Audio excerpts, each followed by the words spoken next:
이런 이야기가 있어요.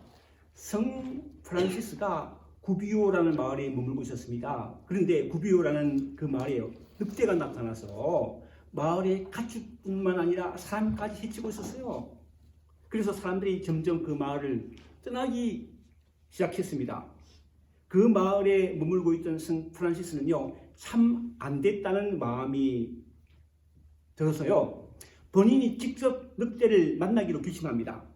많은 사람이 그를 말렸지만 몇 명의 용감한 사람들과 어느 날 마을 입구로 향했습니다. 그런데 그와 동행한 사람들은요, 금방 두려움이 몰려와 더 이상 나가기를 원하지 않았습니다. 결국 프란시스와 한 친구만이 마을 입구로 향했습니다. 그러자 늑대가요, 갑자기 숲에서 나와 프란시스에게 입을 벌리고 달려옵니다. 바로 그때 성 프란시스는 십자가를 그었습니다.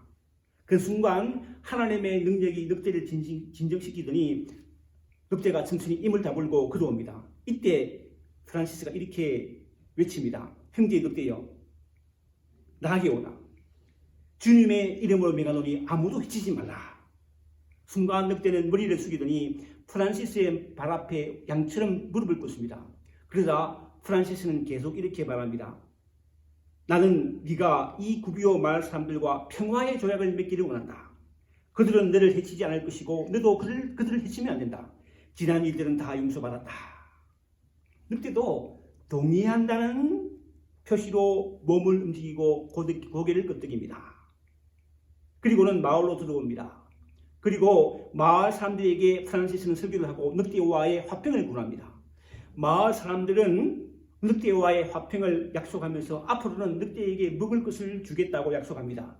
그 후로 마을 사람들은 약속을 지킵니다. 늑대는 그 후 2년을 사람들과 더불어 생활합니다.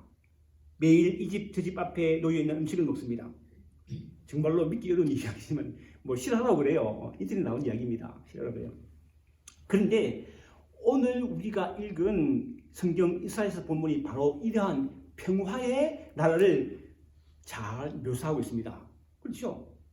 오늘 본문 6절로 7절 말씀을 보면요, 그때에 이리가 어린 양과 함께 살며 표범이 어린 염소와 함께 누우며 송아지와 어린 사자와 살진 짐승이 함께해서 어린아이에게 끌리며 암소와 곰이 함께 먹으며 그것들의 새끼가 함께 엎드리며 사자가 소처럼 풀을 먹을 것이며. 이 구절을 읽으면서 저는요, 천적이라는 말이 생각났어요. 천적이라는 말 아세요? 그죠? 인쇄를 찾아보니요, 천적이란요, 특정한 다른 생물을 주요 먹이로 삼거나 최소한 죽이는 우수한 생물이 있을 경우 잡아먹히는 생물에 대하여 잡아먹는 생물을 이르는 말이다. 순수한 우리 말로는 목숫아시라고 부르지만 이 말은 현재 쓰이지 않는다. 생태계의 순환 및 먹이사슬에 지대한 영향을 끼치는 존재가 바로 천적이다. 주로 사람에 의해 천적이 사라지게 되어 어떤 동물이 마구 증식해서 생태계에 피해를 입히거나 반대로 천적이 없다시피 한 생태계에 외래종이 유입되면 그 지역 생태계에 헬기, 즉 지옥문이 열리게 된다. 전자의 경우 늑대를 전멸시키는 바람에 사슴이 무지한으로 증식하여 식물이 몰살당하고 마침내 사슴도 굶어 죽은 옐로스톤 국립공원이 그 좋은 예이요. 후자는 애초에 천적이 없거나 적은 환경이어서 마구 번성한 호주의 토끼, 한국의 길고양이 등이 있다.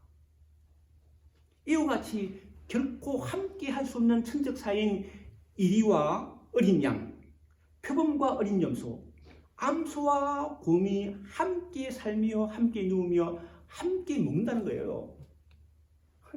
어린 그뿐입니까?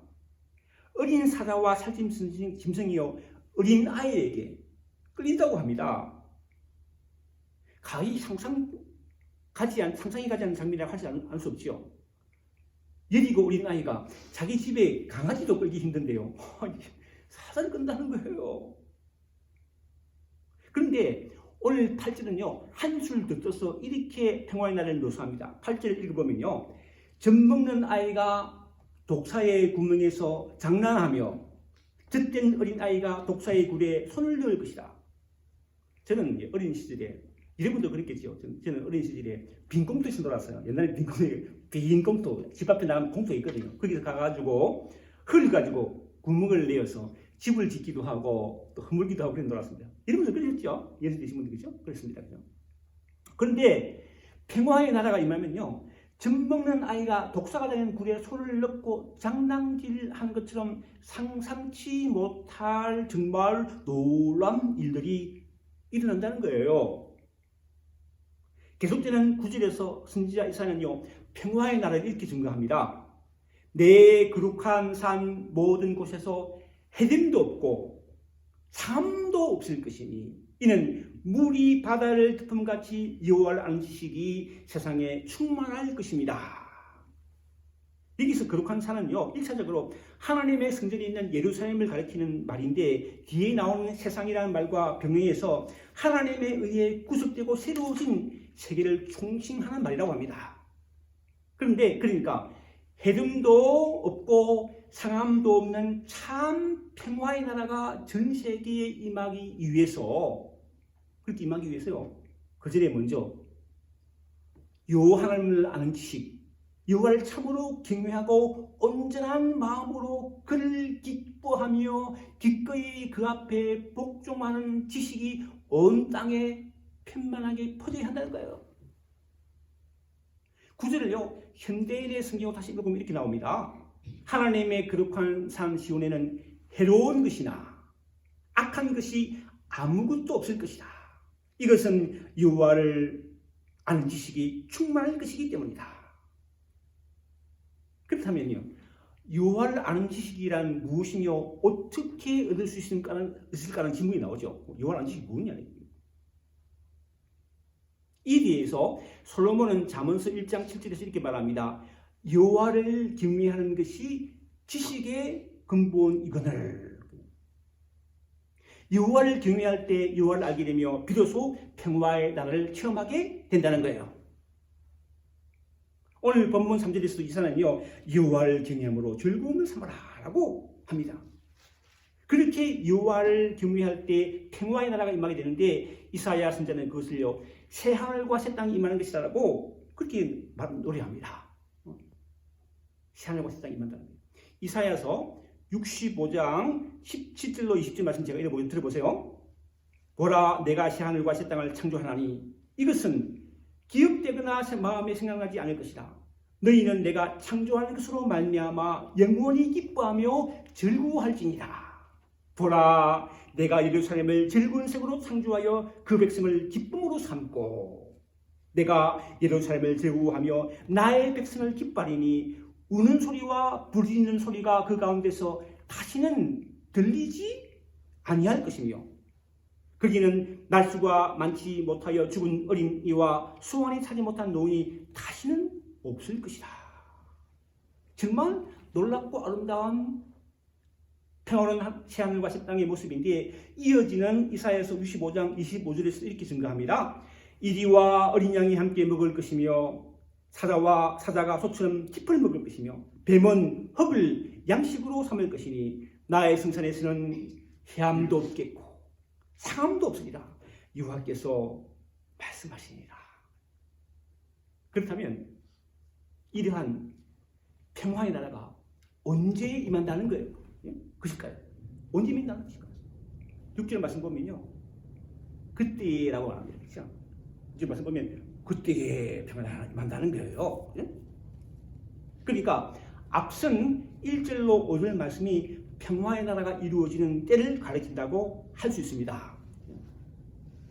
그래서 1절 말씀을 다시 읽어보면요, 이스의 줄기 한 삭이 나며 그 뿌리에서 한 가지가 나서 결실할 것이요.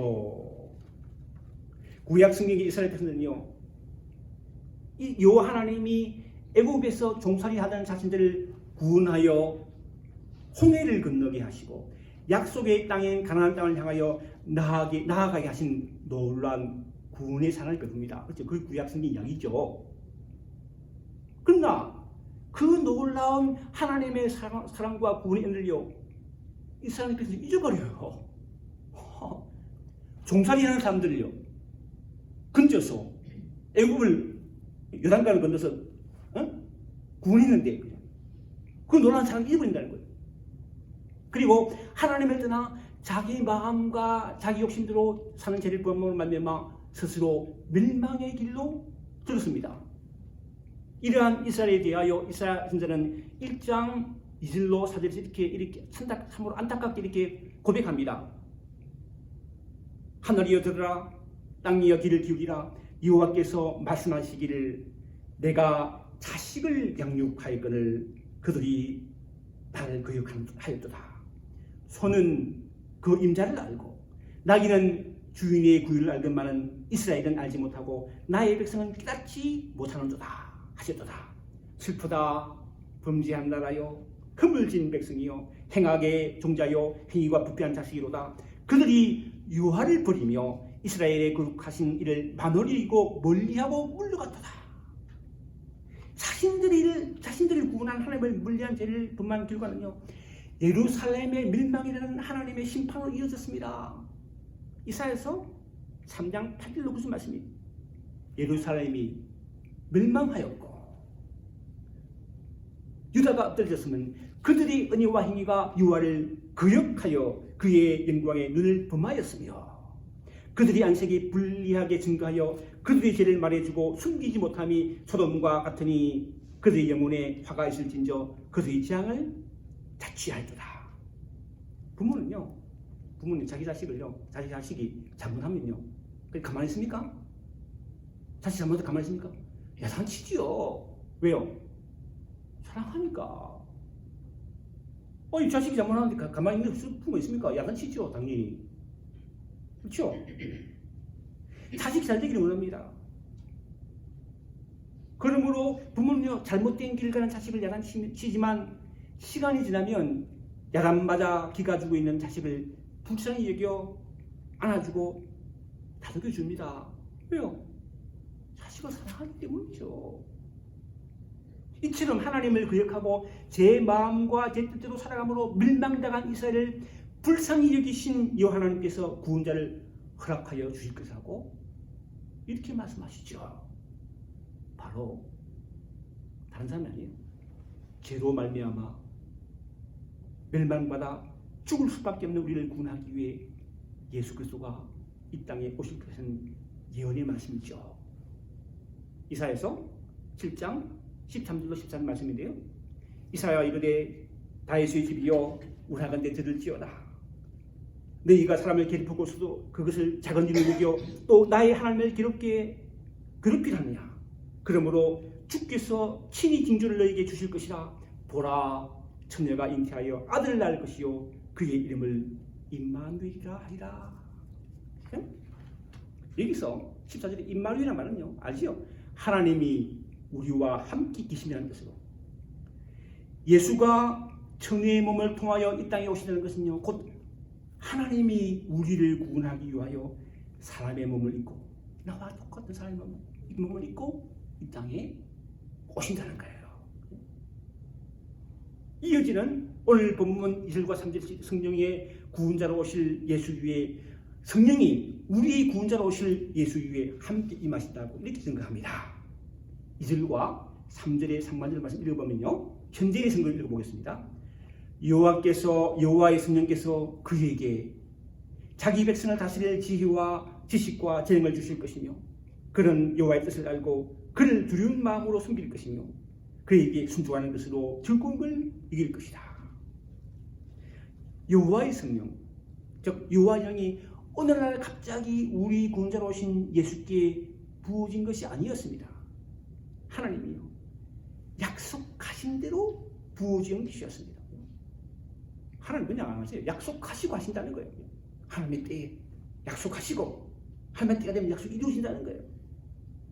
누가복음 4장에 보면요, 예수께서 이 땅에서 공생애를 시작하시면서 안식일에 나사렛 회당에 들어가시어 성경 이사야서 61장을 펴시고 사람들 앞에 읽으십니다. 주의 성령이 내게 임하셨으니 이는 가난한 자에게 복음을 전하게 하시려고 내게 기름을 부으시고 나를 보내사 포로된 자에게 자유를, 눈먼 자에게 다시 보게 함을 전파하며 눌린 자를 자유롭게 하고 주의 은혜의 해를 전하게 하십니다.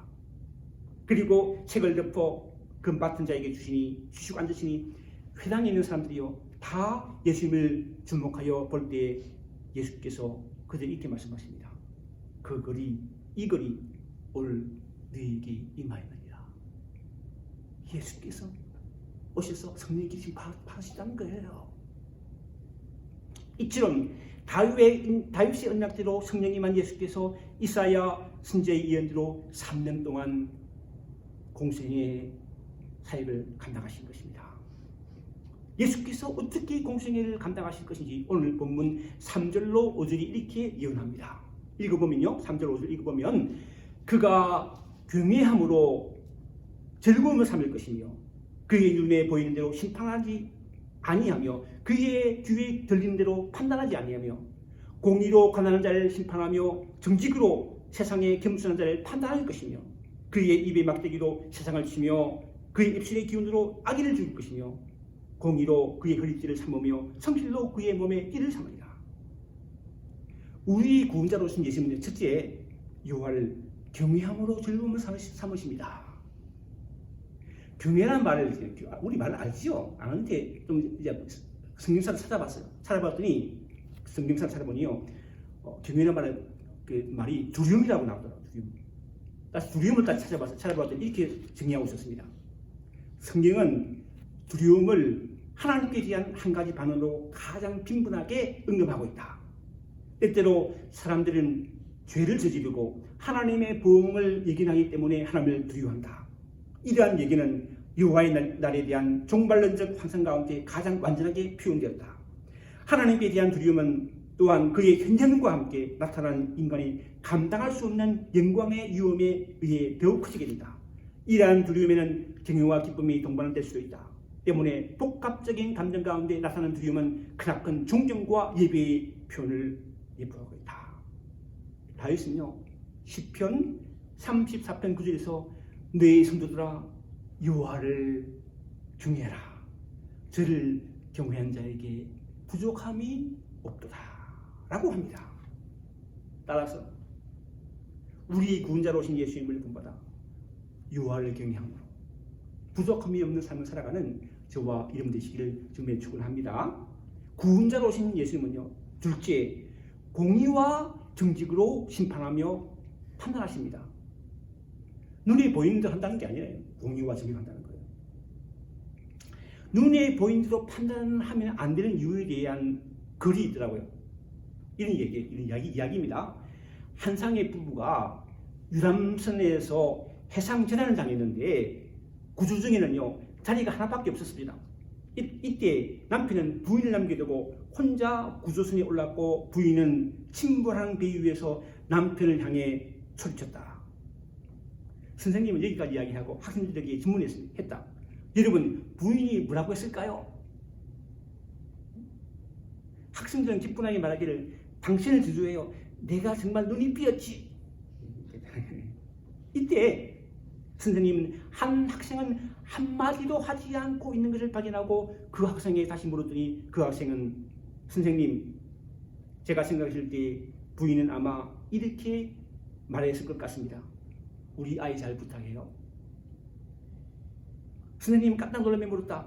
너 얘기 어디서 들어봤니? 학생은 머리를 흔들며 아니요. 그런데 제 엄마가 돌아가실 때 아버지에게 그렇게 말했어요. 선생님은요 감격하며 정답이다 라며 이야기를 계속 이어나갔습니다. 배는 침몰했고 남편은 집으로 돌아와 딸을 잘 키웠고 몇 년 후 병으로 죽었습니다.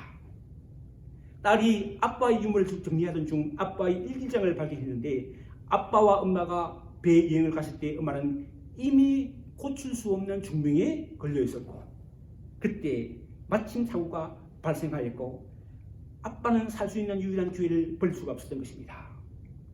아빠 일기장에 이렇게 써 있었다. 그때 나도 당신과 함께 바다 속에 죽고 싶었지만 그럴 수가 없었지. 우리 딸 때문에. 당신만 깊은 해저 속에 잠들게 할 수밖에 없었어. 이야기를 끝내자 교실은 조용했다. 선생님도 알 수 있었다. 학생들도 이미 이 이야기가 무엇을 잘하는지 깨달았다는 것을 세상에서 선과 악이란 어떤 때는 복잡하게 얽혀 있어 쉽게 판단할 수 없을 때가 있다. 그냥 눈에 보이는 대로만 상대를 가볍게 판단해서는 안 된다. 그렇습니다. 눈에 보이는 거 보이는 거예요. 우리 구원자로 오신 예수님은 보이는 대로 들리는 대로 심판하며 판단하신 것이 아니라 오직 공의와 정직으로 심판하며 판단하신다는 거예요. 우리도 눈이 보이는 대로 하는 게 아니고 주님의 모습 본받아서 공의와 정의로 판단하는 은혜가 있게 되길 바랍니다. 우리 구원자로 예수님은요, 셋째, 공의와 성실로 허리띠를 삼으십니다. 메시아 예수가 오시면 이 땅, 이 세상으로 만족을 삼고 하나님을 부인하며 악을 행하는 높은 자는 낮아지고 겸손히 하나님을 섬기는 낮은 자는 높아질 것입니다. 4절, 5절 현대인의 성경을 보면요, 이렇게 나옵니다. 가난하고 힘없는 사자들을 응하고 세상의 악인들을 쳐서 죽일 것이며 정의와 성실로 자기 백성을 다스릴 것이다. 하나님이 우리들에게 보내신 메시아 예수는요, 모든 일을요, 공의, 정의대로 처리하시며 마땅히 지어져야 할 바를 성실하게 수행하심으로 주님이 다시는 나라는 그야말로 이상적인 평화의 나라가 된다는 거예요. 예수 믿고 구원받아 하나님을 섬기는 사랑하는 성도 여러분, 우리 구원자로 오신 예수 그리스도의 다스림 속에서 사심으로 이 땅에서도 참으로 평화로운 나라를 체험하며 살아가는 저와 여러분 되시기를 주님의 이름으로 축원합니다. 기도하겠습니다. 하나님 아버지, 예수를 믿고 제사함 받은 하나님의 자녀로 이 땅에서 주님의 다스림 속에 살아감으로 평화의 날을 누리며 살게 하여 주옵소서. 예수님의 이름으로 기도하옵나이다. 아멘.